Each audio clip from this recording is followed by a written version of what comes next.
It's time for the Hockey Writers Grind Line, a weekly show covering everything Detroit Red Wings. Brought to you by our own iconic top line of Wings writers.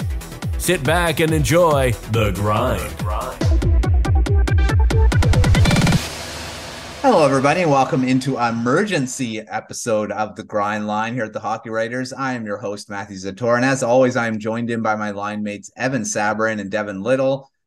Guys, it happened. Patrick Kane signed with the Detroit Red Wings, and we've talked about it. I know we talked about it, I don't know, 3 or 4 times during the offseason and even earlier in this season, that should he be signed and all that stuff. But now that he is a Red Wing, we're going to talk about what this means for the Red Wings on this special episode. So just before we get into it, he signed a 1-year contract, $2.75 million. It's prorated, so he'll be making $2 million through April.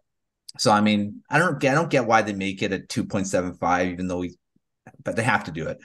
This is how it happens when it's halfway through, or not halfway, but quarter through the season. But, you know, Patrick Kane, 35 years old. He's not a spring chicken anymore. He's not the young guy that was putting up 100, points there. But he's still been a pretty productive player. So I'll start with some reaction. Devin, I know, like you said, we've talked about Patrick Kane potentially joining the Red Wings on this show. Now that he is part of the team, what do you think about the signing? I think that it's going to take some getting used to saying Patrick, or just watching him on a daily basis and seeing him in the winged wheel.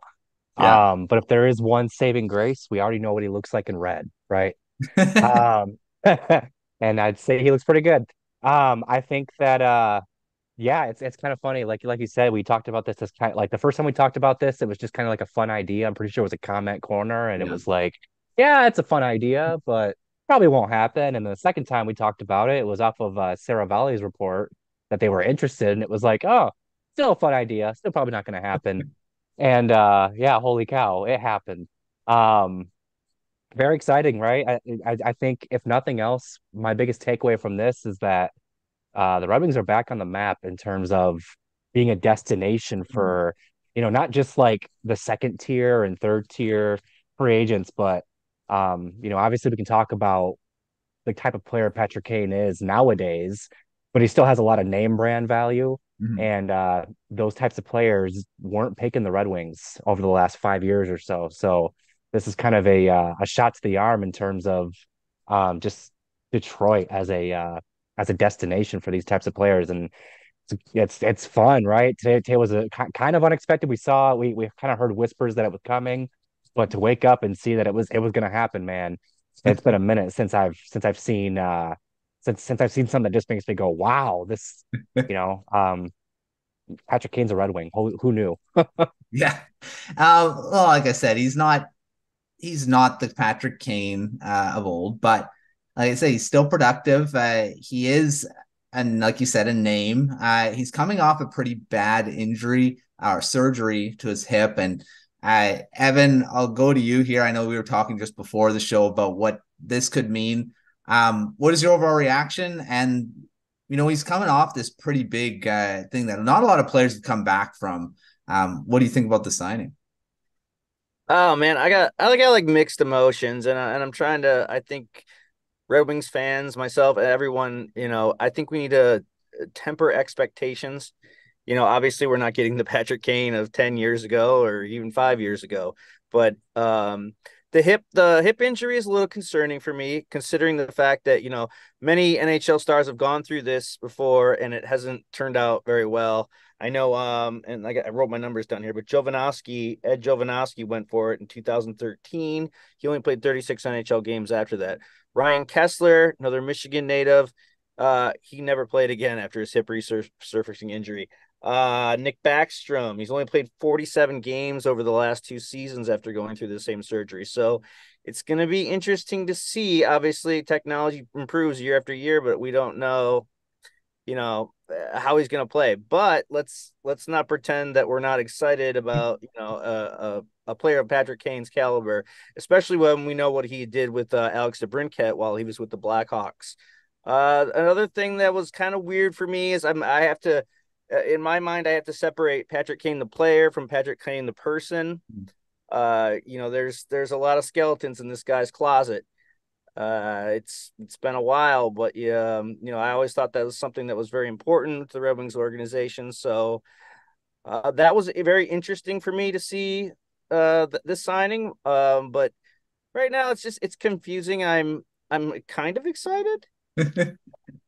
Uh, yeah, and it just tells me that Yzerman thinks that maybe this team can get into the playoffs and maybe sneak in a round or two. Like I said, it's intriguing. It's very intriguing. Hey, I love it personally. I mean, I was saying that, signing him could, further block young guys coming into the lineup, which we'll talk about in a second what that can mean. But I always have loved watching Patrick Kane play. I mean, I hated him in Chicago because he was in the time with the Canucks that they were beating the Canucks all the time. And that's when I hate a player, it means they're really good and they're annoying. So, I mean, that's and he was always annoying against the Canucks. He always scored big goals and yeah. So, but being on a team that I like is good. So, I mean, if the Canucks ended up signing him, I would have been fine. And the Red Wings signing him, totally fine with it.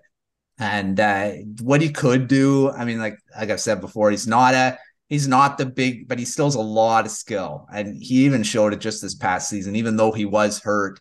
He still looked pretty good for a guy that was hurt. So if this ends up being something that'll maybe rejuvenate his career for a few more seasons, then that's pretty good. It's only for the rest of the season. It's not like they signed him to a 3-4 year deal or anything like that. So I mean, even if it doesn't work out, well, he's gone after this season. So the Red Wings can move on from that. But I mean, to the end of this season and into the playoffs, I'm excited what he can do. But we'll see. And Evan, I'll stay with you on this. What do you think about, you mentioned DeBrincat being the guy that, we had a lot of chemistry in Chicago. They love playing together and put up a ton of points together too. Is that where he's going? Is he playing with DeBrincat, or what type of line combinations are you kind of looking at to start this Patrick Kane era, I guess, at least if it's for just the rest of the season? Well, first off, I want to start by saying this is I'm very curious as how to this 3-game winning streak played into this decision, just because the Red Wings, we beat some good teams. Detroit beat some good teams, and I wondered if that was the convincing factor. When you thought about last season, how they started to sell after that debacle back to back in Ottawa. But I really think that they do want to put Kane with DeBrincat. I mean, DeBrincat has been great so far with Larkin, but I think after this week, we saw a little Larkin, Raymond, and Veleno even on the first line, which was weird for me to say Joe Veleno's on the first line. But with his speed of the game, I think he mixes well with Larkin. But yeah, I think a second line and maybe Comfer, Kane, and DeBrincat could be, real beneficial and really pump up our numbers and scoring. But, it gives the Red Wings, again, a lot of flexibility up and down the roster. Larkin's going to be out tomorrow night with Bergeron coming up. So it's going to be interesting to see what kind of line combinations Lalonde puts together. Mm-hmm. Yeah, we'll see. I want to see DeBrincat and Kane together. I've mentioned that before too, because why not? I mean, they had such good chemistry together for sure in Chicago. Devin, what do you think? Line combinations. I don't think we projected any line combinations when we were talking about Kane, but now that he is, obviously we have to talk about that. I do think that the idea of Kane, Comfer, and DeBrincat is probably a good starting point. DeBrincat has shown with Comfer and Rasmussen to this point that he's able to, make stuff happen on the second line. You had Patrick Kane instead of Rasmussen, and I think you'll see some fun stuff happen. Other possibilities, I think at some point, even if it's just on the power play, I think you gotta see Kane, Larkin, and DeBrincat together. The All-American line, that's a line that should be able to put up points. You mentioned DeBrincat has chemistry with Larkin. Yeah, it definitely has chemistry with Kane. I think the three of them together, that'd be a lot of fun to watch. And then another possibility, Evan, you mentioned Valeno ascending to the top line. Maybe there's a possibility that you put Valeno between Kane and DeBrincat and maybe let him, kind of be the pseudo Larkin on that second line. To kind of play similar games and maybe kind of unlock Valeno's offensive potential between those two. The biggest thing you want to find is going back to his days to their days together in Chicago. DeBrincat and Kane's top center was Dylan Strome, a pass first, offensive minded centerman. That was a very much an all offense line. That was, you look at their defensive stats, there's not a lot to look at. So maybe that's why you do put a comfort between them because you would need somebody who can back check. But yeah, certainly a lot of options. I think that as the season progresses and as Kane gets more comfortable, just not only with his teammates, but returning from that injury, I think you might see him kind of move and play with a number of different players and see where he fits best in terms of the grand scheme of their lineup.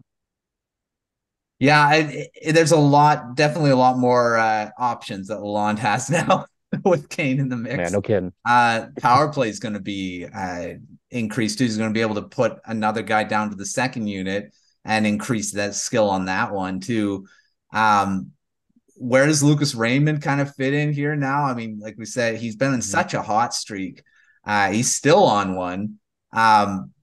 He has been obviously, like we said, he has been broken up from that top line. At times he's producing away from DeBrincat and Larkin.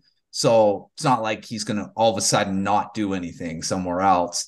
But he could also potentially be, I mean, who knows? I mean, you'd want Kane and DeBrincat together, obviously. And Lucas Raymond's not a centerman. So it's going to be interesting to see where Raymond kind of goes in this now that Kane's part of the lineup too. So yeah, it's exciting. I want to see. What my first initial thought was Larkin, DeBrincat, and Kane. I want to see that line 5-on-5, but we'll see. We'll see what actually happens on the first game, which is not confirmed when Kane will play his first game. But could end up playing against a team that was in the mix to sign him for Buffalo, right? Pretty soon here, and probably, well, definitely, he'll be playing against his former team, the Blackhawks, on February 25th, which is going to be a fun thing to see too, because he didn't face the Blackhawks after the trade to New York. So I'm sure Blackhawks fans were anticipating it. So now they will get it. All right. But yeah, for the final thing before we end this episode, Devin, does this make the Red Wings more of a playoff favorite now with Kane in the mix, or does it the same? We got to just kind of wait and see. I think they should be viewed as it. I think that Patrick Kane doesn't sign with a team that doesn't at least have a good shot at it, right? There's all the talk about him going to Buffalo. He's from Buffalo, but he picked the Red Wings, and I think you kind of just look at how the standings look right now, and I think that's kind of where you go from there. So do I think they're a slam dunk for the playoffs with Patrick Kane? No, but I do think that this maybe legitimizes them as a playoff threat in the Atlantic Division and the Eastern Conference as a whole. Mm-hmm. Evan, what do you think? Does this change their playoff status? Are they more of a contender right now? Well, yeah, again, I'm curious to see, and like I said earlier, I think we need to temper expectations. I'm curious to see how quickly they get him into the lineup. I would like to think that they probably ease him in. He's only 6 months off of surgery. Yeah, I mean it's exciting. And here's the thing with it: it's a no-wins, it's a win-win situation for the Red Wings. If it doesn't work out, it doesn't work out. He had 57 points in 71 games last year, and he's costing us $2 million. Well, there wasn't a free agent who put up those kind of numbers that cost under $4 million. So at the end of the day, we had this cap space, and if it works out, great. If it doesn't work out, it's not going to come back to kill us. I'm just interested to see how this hip holds up. We discussed that it's a very difficult injury to come back from. So, and at 35, it's not going to get any easier on the body. So I'm tempering my expectations for now, and I think I will get a better judgment call maybe in mid to late January, see where we're at. But I mean, I'm excited. I mean, this is a once in a lifetime player. He's an amazing player. I'm not going to comment on his personality, but as a player, he's legit. At 35, though, let's see what he can do for us. Yeah, I'm gonna wait on it. I mean, we'll see how kind of his hip holds up, and it's gonna be fun to watch him because he's chasing a few records. He's chasing the U.S. scoring record right now. It's held by Mike Modano, and Modano finished his career with the Red Wings too, which is kind of cool. So Kane is probably, I would say this is his end. I don't think he's going to go anywhere else unless like this surgery, but kind of rejuvenates him and he plays for a few more seasons. This could be his last hurrah in the NHL. We'll see. But thanks, Evan and Devin, for joining the show again here and talk Patrick Kane. And we'll have our regular episode on Saturday as always. But wanted to get some reaction before because it's going to it'll be a little older news by the time our next episode is. So, but make sure checking out all the Red Wings articles. We already have reaction. Devin's got an article out there on Kane signing. So check that out. Check out all the other articles we have at thehockeywriters.com. But until our next episode, we'll see you in another episode of The Grind Line.